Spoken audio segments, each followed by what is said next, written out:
माझे नाव श्रावणी सोपान वाघमोडे आहे. मी इयत्ता 7वी मध्ये शिकते. माझ्या शाळेचे नाव जिल्हा परिषद प्राथमिक शाळा खुंटेगाव आहे.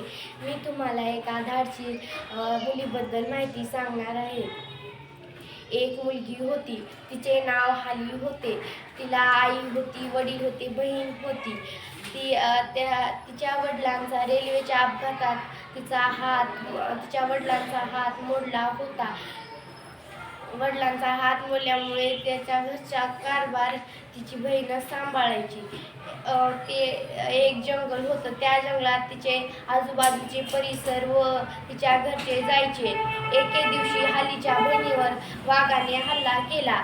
हालीने आरडाओरडा केला तर आजूबाजूचे सारे लोक त्यांच्या घरला निघून गेले. हाली मात्र घाबरून पळाली नाही. तिने तिच्या बहिणीला वाचवण्यासाठी प्रयत्न केला.